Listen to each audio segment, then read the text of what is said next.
What is going on, guys? This Saturday we have UFC Fight Night, Moicano versus Saint Denis, and I'm going to go down my breakdown and early prediction for every fight. I guess it's not really an early prediction, but we're going to go down my predictions for every fight. Now, I'm on the UFC website here, and I'm not 100% sure if they have the fights on here correct. Actually, I know for a fact some of these fights are incorrect on here. So I'll be switching over to Tapology when we need to. So starting off with the first fight of the night, we have Bojan Oki versus Chris Duncan. Boljai? Something like that. Anyway. First fight of the night.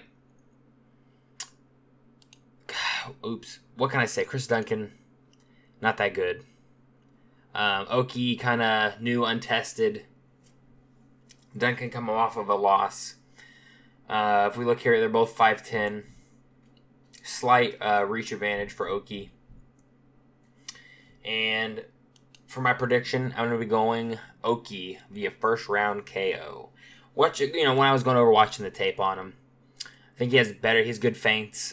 Be able to get Duncan to bite on him. And he definitely has the power advantage.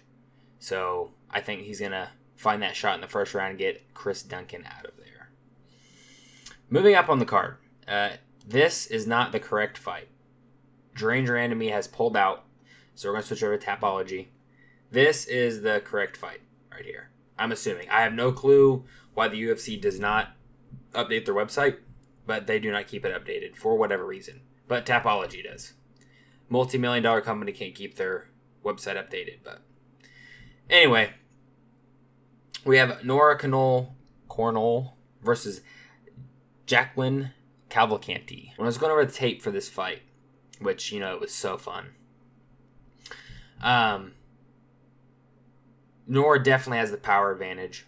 And when she finds the moment, she will go for the finish. Or if she hurts you, she will go for the finish. So for my official prediction, I'm going to go round 2 KO TKO. I believe if we take a look at her record here, I believe she has quite a few KOs. Yeah, 6 wins by KO, TKO. So that is why I'm picking her. Get a second round KO. I figure she'll take the first round, kind of figure out timing and range and whatnot. And then in the second round, she will find that shot and put her down. See if we can go switch back over here. This will work finally. We have Daniel Barres versus Victor Altamirano. Both coming off of losses. Kind of weird, Spain and Mexico have it on the French card. But nonetheless, I'm going Daniel Barres. He has better boxing. He mixes in power shots really well. I know they're both coming off of losses. But in Barres' last few fights I was watching, he is really good about mixing the shots up, not just going for the kill shot in the head, but also mixing it to the body as well. I think he'll be able to step all the takedowns, Victor Altamirano. Ultimately, also Altamirano has fairly sloppy striking on the feet. So, if it gets to the ground, maybe Altamirano will have an advantage there. But I think Barres will be able to keep it up on the feet and get the win. Oh, and for my official prediction, I'm going to be going Daniel Barres via decision. Moving up on the card. Let's see if I can pronounce this name right. Daria Zelezniakova. There we go. Versus Aylin Perez. So this was some interesting fight tape to watch, considering most of Zelezniakova's fights were harder to find. And I guess I shouldn't be surprised anymore. But when I was doing all my tape research, Zelezniakova, very sloppy on the feet. And I think Aylin Perez is she definitely has better grappling. And I think she'll be able to control her. I don't think she'll be able to finish her. But, if she does, it would most likely be by submission. Sorry about that. But, yeah. Very lackluster fight, I think we have here. But for my official prediction, I'll be going Aylin Perez via decision. I think she'll be able to out-grapple her, get her to the ground, control her, just do enough to keep her down and not get stood up. So that is what I'm going with there. Moving up on the card, we have Ludwig Klein versus Roosevelt Roberts. Now, I believe like the UFC official website and Tapology has stuff slightly different. Because when I was doing my research, this fight was way up higher on Tapology, so I don't know the exact bout order that the UFC is going to be having, but let's just assume this is the next one. This should be a one-sided beatdown for Ludwig Klein. Obviously, it's MMA, anything can happen, but Roosevelt Roberts is not good. He's not good at all. I remember, I think the first time I saw him fight was he was getting spinning wheel kick KO'd. And it was like the last couple of seconds of a fight. Klein's just better everywhere. He's got better striking, better grappling. He's got good wins in the UFC. He's got a win over Thiago Moises and Ignacio Bahamondes, who just had that good win at a good performance at UFC 306. So I don't see a path for victory for Roosevelt Roberts. So yeah, for my official prediction, we're going to be a Ludwig Klein via decision. Obviously, anything can happen, like a spinning wheel kick in the third round with 4 seconds left. But that's how I see that one going. Moving up on the card, Omar Sy versus Dawu Jung. Another banger. Actually, Omar Sy is pretty fun to watch. In his last fight, I believe the guy had a weird name. It was Tuco Tokos or something like that. Non-stop talking crap and then gets submitted in the first round. Which is actually my pick for this fight. I believe Omar Sy will get a first round rear naked choke. Heavy grappler, good wrestler. Get to the back of Dawu Jung and get the first round rear naked choke. I think he'll easily be able to out-grapple him. Jung has been out-grappled before. And I think it will happen again in this fight, especially with Sy. He just has that relentless pressure nonstop until he gets the position he wants, which is what he did in his last fight. So I don't see this one getting out of the first round. Moving up. Ion Cutelaba versus Ivan Erslan. Now this fight, Ivan Erslan, it was hard for me to find some tape on him. Had to actually find it on YouTube. Couldn't find it anywhere else. And an Ion Cutelaba fight is definitely a hard fight to pick. All his fights are just crazy, wild stuff's going on. Either he's KOing people, he's getting KO'd in the first round, and the momentum changes constantly in his fights. So it's kind of hard. Let's just throw this out there. I am going to pick Ion Cutelaba via first round KO, TKO. But it wouldn't shock me if he gets KO'd in the first round. I mean, it seems like he's getting KO'd all the time. Not out cold, but, TKO getting dropped and finished. Even Ursula definitely has the power to do so. I'm just not sure. He's definitely not fought the same level of opposition as Ion Cutelaba. So I'm going to be going Ion Cutelaba via first round KO, TKO, throwing some wild, crazy power shots against Ivan Erslan.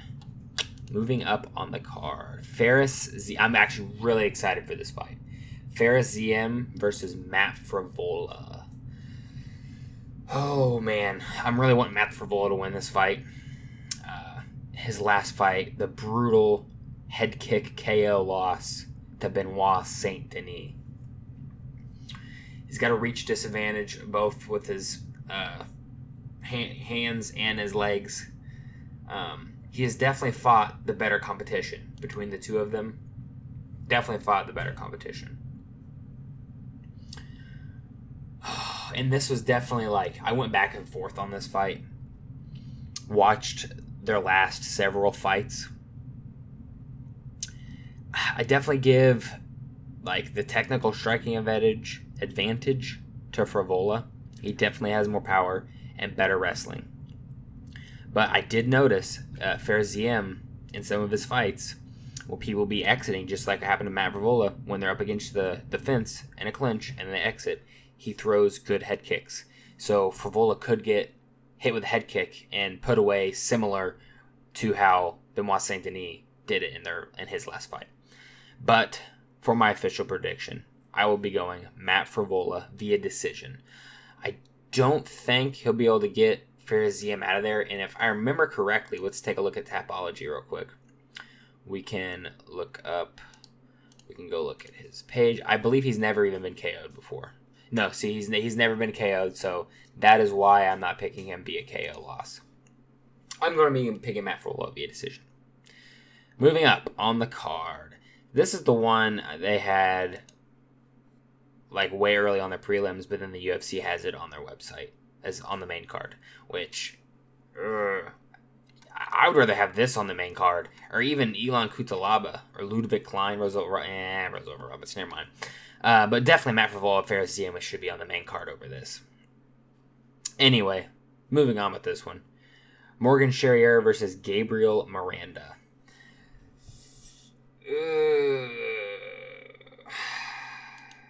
This should be a good fight. Kind of grappler versus striker. Watching back, I feel like they're trying to get Charrier a good win here. Watching back some of their fights, Gabriel Miranda is very sloppy on the feet. Like, he's slow, too. I can't remember who I was watching him fight, but he was just sitting there, like, awkwardly throwing punches. Like, he doesn't look like he trained striking at all, just jiu-jitsu. I think 16 of his 17 wins are by submission, if I remember correctly. So he definitely has a lot of wins. Yeah, 16 wins by submission right there out of his 17 wins. So definitely a lot of ways for him to win on the ground. He doesn't have the best entry for takedowns. But once he gets him down, definitely have the BJJ advantage for Miranda. But for my official prediction, I'll be going Gabriel Miranda via first round rear naked choke. I think I'll be able to out-grapple him. I don't think Charrier's takedown defense will hold up. I think I'll be able to get him down in the first round, take his back, and get a first round rear naked choke. If that doesn't happen, I think he'll be able to grind him out on the fence against the cage and do enough work, Miranda that is, and be able to win via decision. But that is not my official prediction. First round rear naked choke for Gabriel Miranda. Moving up on the card, actually very excited to watch this fight. We have Kevin Jousset versus Brian Battle, which when I first saw this matchup, I'm like, Brian Battle is kind of on a hot streak. You know, he's pretty good. Lost to Renat Fakhretdinov, which, he got out-grappled in that fight, showing his weakness there. But I figured, they're in France. They're going to want to give the Frenchies some easier competition, which is, fine. Brian Battle has definitely fought the more experienced competition. And I'm watching Kevin Jousset's last couple of fights, and he, leaves his chin, straight up to be hit. He's not chucking his chin... Man, I just can't talk. He's not tucking his chin. He just leaves it out. I think round one, Battle is going to be trying to find his timing, trying to get his distance. And I think he'll get close to finishing him round one. Maybe almost finish him near the end of the round. And then round two come out, and he'll find that KO. And that's my official prediction. Round two, KO, TKO for Brian Battle. And then after that, honestly, I think he would be good for a top 15 opponent. Moving up on the card. I'm so excited for this fight. And again, this is one of those sleeper fights. I mean, I guess it's the featured fight, so it's not necessarily a sleeper fight, but William Gomez versus Joanderson Brito. Every fight, Joanderson Brito comes out to put on a show. He's throwing heavy shots. He's always looking to finish the fight. He's very exciting and explosive fighter to watch, which is kind of why I'm surprised they put him against William Gomez, because I think Jonas Brito, without even winning this fight, deserves to fight for the top 15. I mean, let's take a look at some of his wins. he has wins. Let's pull up his Tapology here. He has wins. So his last one was Jack Shore. That was a little iffy. He was clearly winning the fight. The stoppage was iffy, though. I will agree with that. The ref stopped it because of the cut on Jack Shore's leg, which he didn't seem like he wanted. He wanted to keep continuing. So that was kind of weird. Jonathan Pierce, solid win. Weston Wilson, Lucas Alexander, Andre Fili, good win. Lost to Bill Algeo, so that kind of sucks. But then before that, his best win on his resume, Diego Lopez. And a win over Chip Emmerskal as well. So definitely has the better wins. Has fought the better opposition. So for my official prediction, I am going Joanderson Brito via first round KO TKO. He mixes in the low kicks great in his fights, and he uses those to help throw his big right hands. He's always swinging with power punches. I think he's going to be chopping the legs of William Gomez, and then he will find that shot, drops William Gomez, and he will get a first round KO TKO. Moving on. Co-main event of the evening. Nasruddin Imavov versus Brendan Allen. This fight was a little tricky. Doing research on this fight, I was there live in Nasruddin Imavov's last fight versus Jared Cannonier. Watching it live, I was, the whole arena was booing. It was kind of shitty the way that fight ended. So this is it's going to be in his hometown. It's the guy from the U.S. going over to France. But Brendan Allen striking. What the fuck was that? Anyway, Brendan Allen striking is just not good. Like, once he gets people down to the ground, his jiu-jitsu is good. But his takedown entries, they are not that good. And his striking is not that good. In his last fight, borderline, he could have lost versus Chris Curtis. He won via split decision. I don't think it would be outrageous to score that fight for Chris Curtis, but I definitely thought Brendan Allen won, but I could see it if you thought Curtis won. For my official prediction, I will be going Nasruddin Imavov via decision. I could see him getting a TKO. He's not going to submit Brendan Allen. That's Brendan Allen. Definitely has the BJJ advantage. He's got way better striking. He's got better movement than Brendan Allen. Brendan Allen's sluggish on the feet. Now, I could see this happening. Not very likely, but it's possible. Some type of grappling exchange happens. They come into some scrambles, and Allen gets the back of Imavov. If somehow Brendan Allen gets the back of Imavov, I do see him being able to get a rear naked choke finish. Now, how likely that is, I think it's very unlikely.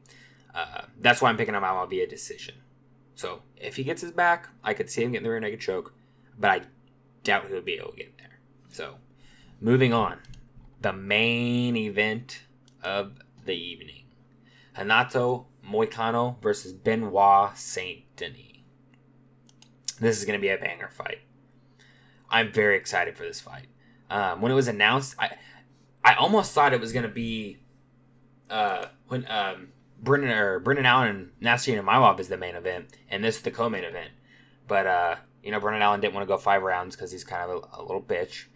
So, he claims he needs to fight for the belt, which he's on a hot streak, but it all mostly bad wins, not very good.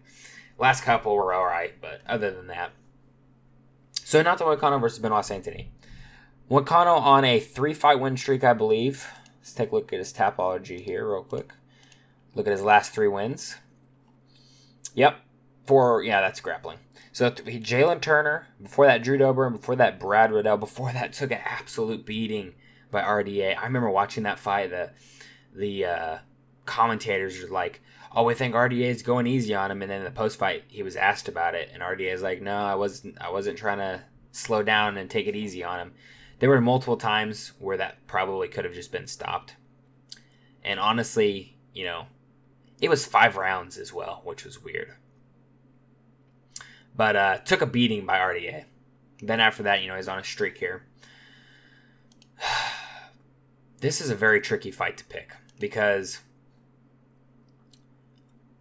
it seems like almost in every fight, Moicano gets hurt. But then he comes back and wins the fight. Kind of like a Dollar General Charles Oliveira. Got good jiu-jitsu, good boxing. So I give the jiu-jitsu and boxing advantage, striking advantage, I would say, to Moicano. I would also give him the cardio advantage. However, Benoit Saint Denis definitely has the power advantage. So if he connects to Moicano with a clean, flush shot, I do see him being able to put Moicano down, at least drop him.